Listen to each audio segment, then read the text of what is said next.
Olá, seja bem-vindo a mais essa aula do nosso módulo 2 e hoje eu vou te contar de onde vem essas conversas internas, da onde vem essa conversa que tem dentro da nossa cabeça e que faz a gente agir de uma maneira ou de outra. De onde vem, na verdade, tudo que você acha que você é. E eu sei que esse papo parece meio filosófico, meio místico, mas eu prometo para você que não é.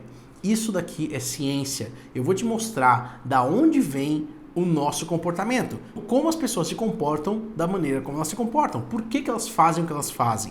Né? Por que, por exemplo, em alguns países a cultura é completamente diferente? Em outros países a cultura é completamente, sei lá, negativa ou funcional ou não funciona? Por que algumas coisas funcionam nos Estados Unidos, na Europa e não funcionam no Brasil? Por que outras coisas funcionam no Brasil, mas não funcionam lá fora? Por que nossa cabeça se constrói dessa maneira? E da onde vem esses pensamentos? Essas nossas conversas internas, tá? Então vamos lá para o computador que a gente vai entender mais sobre isso. A primeira coisa que a gente tem que lembrar é que, de fato, existe uma conversa constante na nossa cabeça. A gente tem, em média, 70 a 80 mil pensamentos por dia, tá? 70 a 80 mil pensamentos. E da onde vem isso tudo? Por que a gente pensa da maneira como a gente pensa? Por que a gente acredita em algumas coisas e em outras não? Por que a gente consegue, de fato, construir o nosso pensamento de uma maneira racional e em outras coisas a gente não consegue simplesmente fazer nada? Né? Por que algumas coisas a gente aprende com mais facilidade e outras não? Tudo tem a ver com essa conversa interna, tá? E também, na verdade, a base disso tudo é o que faz a gente ser como a gente é hoje. O que faz a gente ser como a gente é hoje? É dali que vem a nossa conversa interna, né? A nossa conversa interna vem de algumas coisas que aconteceram com a gente. Então, para pensar.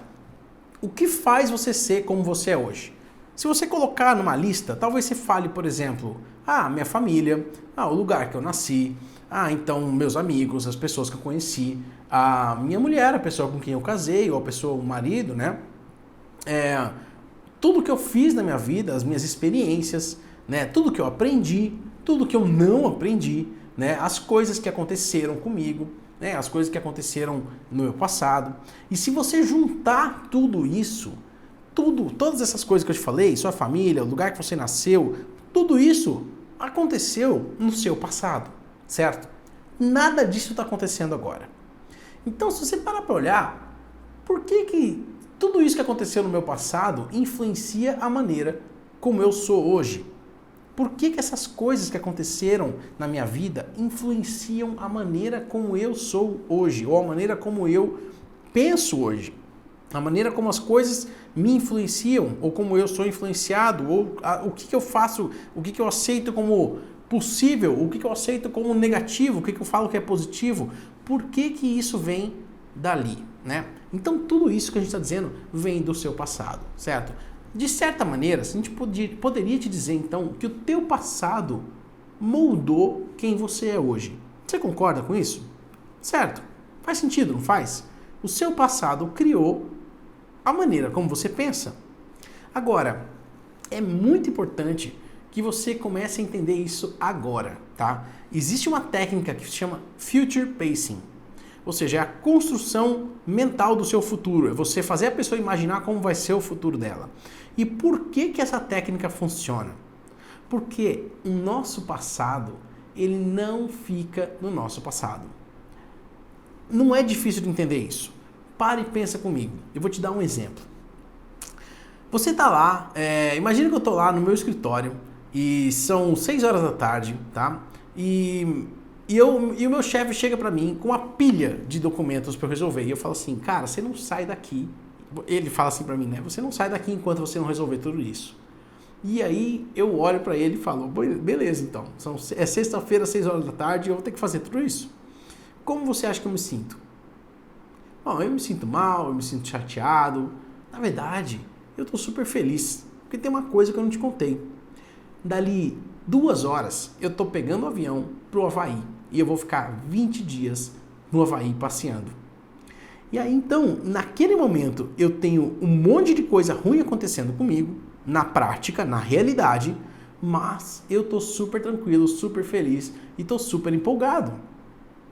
Aí, imagina o seguinte, eu tô lá no Havaí, então, tomando meu drink, tomando minha pina colada, e do nada passa um avião no céu. E aí eu olho e falo assim, caraca, amanhã eu tenho que voltar. Eu tenho aquela pilha de documento para resolver. Então, na prática, eu estou num lugar fantástico, maravilhoso. Mas eu imagino que no meu futuro as coisas vão ser muito ruins. Então eu me sinto muito mal.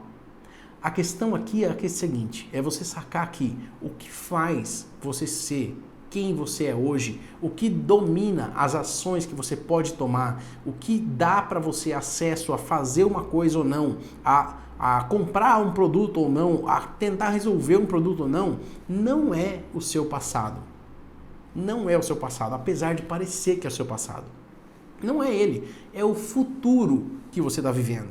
Se você está vivendo num futuro onde as coisas vão melhorar, você está empolgado e você toma algumas ações. Se você está vivendo num futuro onde as coisas não vão melhorar, onde as coisas podem até piorar ou serem muito, muito ruins para você, você vai estar vivendo num futuro, enfim, você toma algumas ações que você talvez não tomaria se você pensasse de outra maneira. Então, o que faz você agir é o futuro que você está vivendo. Essa é uma grande sacada. O que faz você agir é o futuro no qual você está vivendo. A questão é a seguinte, o futuro que você está vivendo só existe na sua cabeça. Ele só existe nos seus pensamentos. E a grande sacada aqui é, por que então que parece que é o nosso passado que influencia a maneira como a gente é hoje? Ué, a gente acabou de entender que o futuro que eu estou vivendo é o que controla as ações que eu vou tomar ou não. Se eu acho que eu vou ganhar muito dinheiro, eu gasto dinheiro. Se eu acho que eu não vou ganhar dinheiro nenhum, eu não gasto dinheiro nenhum. Ou seja, o futuro influencia as ações que eu estou tomando agora. Agora, a gente acabou de falar que foi o seu passado, ou é o seu passado que influencia as suas decisões. Então, se você parar para pensar, onde é que está o seu passado? Se o seu passado está influenciando as suas decisões, aonde é que o seu passado está? Ele não está aqui no seu passado. Na verdade, ele está sentadinho lá no seu futuro. As coisas que aconteceram com você, você acredita ou você é cabeado para pensar que elas vão se repetir. Essa é a grande sacada. O seu pensamento vem daí. As coisas que você acredita vêm daí. Né? Então elas vêm do seu passado. Só que você acha que o seu passado vai se repetir.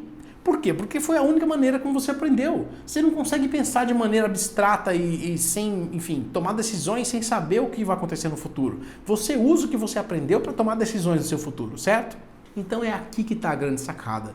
É por isso que as histórias criam tanta conexão. É por isso que a gente consegue fazer as pessoas agirem contando histórias para elas. Por quê? Porque elas já têm um monte de histórias que aconteceram com elas no passado. Se você achar uma história que seja parecida com algo que aconteceu com ele no passado e contar isso para ele e fazer essa pessoa reviver isso, ela automaticamente pega essa história e coloca lá no futuro dela. E aí ela fala assim, as coisas vão acontecer como aconteceram no passado. Ou pior, nesse momento, quem está no controle sobre o que a pessoa está pensando é você. Eu sei que essa aula está parecendo, talvez, se você não estiver sacando ela, talvez ela esteja um pouco confusa. É só você olhar de novo a nossa explicação. Mas para resumir isso, para você entender, se você quiser assistir o vídeo de novo, pode assistir. Mas para resumir isso é o seguinte, você tem o seu passado e as coisas que aconteceram lá. Mas você toma decisões baseadas no futuro que pode acontecer. Então é assim que a gente age. A gente age baseado no futuro. Agora, a gente fala que o seu passado influencia suas decisões, certo? Por quê? Porque o que você aprendeu aqui no seu passado está lá no seu futuro como uma referência. Né? Então, se você aprendeu que se você botar o dedo na tomada, você toma choque, então você não vai colocar o dedo na tomada. Não interessa o que alguém fale para você, certo? Se você sabe que o seu cliente pensa assim a respeito de algum produto, qual é o futuro que ele está imaginando que pode acontecer, você pode falar exatamente isso para ele. E aí, nesse momento, como você viu na aula anterior, quem está no controle é você. E você cria uma conexão imediata, porque você fala o que ele está pensando. Tá bom? Eu acho que ficou claro aqui para você que a maneira como você controla as ações, como que você diz para as pessoas o que elas podem fazer e elas seguem você ou não, está muito conectada ou 100% conectada com o futuro que ela está vivendo. E o futuro que ela está vivendo está 100% conectado com o passado que ela viveu, certo? E aí que tá. Eu vou aprofundar um pouquinho mais essa conversa. O seu passado, ele não está presente aqui agora. Então, o que aconteceu com você no passado, aconteceu, certo? Foi algo que aconteceu com você no passado, que influencia você talvez até hoje, que faz você tomar algumas decisões e outras não. Mas na prática, ele não está acontecendo aqui agora, certo? Agora, eu tô aqui filmando essa aula e é isso que está acontecendo. Então, aqui que está o ponto principal. Por que as histórias funcionam tão bem? Porque a nossa mente está revivendo o nosso passado, contando histórias pra gente. Ela conta pra gente o que aconteceu. Ela faz a gente lembrar o que aconteceu no passado. E é assim que a gente faz para tomar uma decisão. A gente toma decisões baseadas nas histórias que a gente tem sobre o passado. Nem sempre as coisas que você se lembra sobre o passado aconteceram. Algumas coisas, alguns buracos que aconteceram no caminho aí, o seu cérebro preenche automaticamente. Então você acredita, por exemplo, que foi num restaurante naquele dia, mas na verdade você não foi. Ou então você acredita que fez alguma coisa num certo momento, mas na verdade você não fez. Isso é muito maluco. Isso quer dizer que o seu cérebro preenche as lacunas que estão faltando na sua memória. E essas coisas fazem com que você crie histórias que na verdade não existem. Ou seja, você começa a se convencer, por exemplo, de que quando você não conseguiu andar de cavalo aquela vez, é porque você não foi capaz. Ou então é porque você não tinha habilidade. Ou então é por qualquer outro motivo que você imagine. E aí você pega isso que você disse e conecta com a tua história e fala assim, eu não sou capaz de andar de cavalo. Eu não consigo fazer isso. E aí você pega essa história que você criou, coloca lá no seu futuro e nunca mais se anda de cavalo. É assim que funciona o nosso cérebro. A gente passa por experiências, cria histórias a respeito disso, que se tornam memórias, e essas memórias influenciam a maneira como a gente vai tomar decisões no futuro, tá bom? Talvez você esteja um pouco confuso com essa aula. Não se preocupa. Isso daqui é uma base científica, é uma base para você entender como a gente funciona. Esse elemento aqui, esse vídeo, na verdade, ele é um vídeo um pouco mais teórico, para que você de fato compreenda isso, tá? Agora, isso não tem nada a ver com a prática de copywriting, com a prática de persuasão. As técnicas que você vai aprender são baseadas nesse tipo de conhecimento. E é por isso que eu estou dividindo isso com você, tá bom? Então não se preocupa, se ficou um pouco confuso, pergunta aqui nos comentários. Se você tem alguma dúvida, pode perguntar. Eu vou responder todas as perguntas que vocês tiverem. Ou então na nossa comunidade lá no Facebook. Não tem problema nenhum. E é isso, espero que você tenha gostado dessa aula, que você tenha entendido de onde vem as nossas histórias, de onde vêm nossos pensamentos e como a gente faz para dar um passo a mais no controle da comunicação e no controle do impacto daquilo que você fala nas ações que as pessoas vão tomar, tá bom? É isso, então não esquece de deixar seu comentário aqui embaixo e a gente se vê no próximo vídeo. Até lá!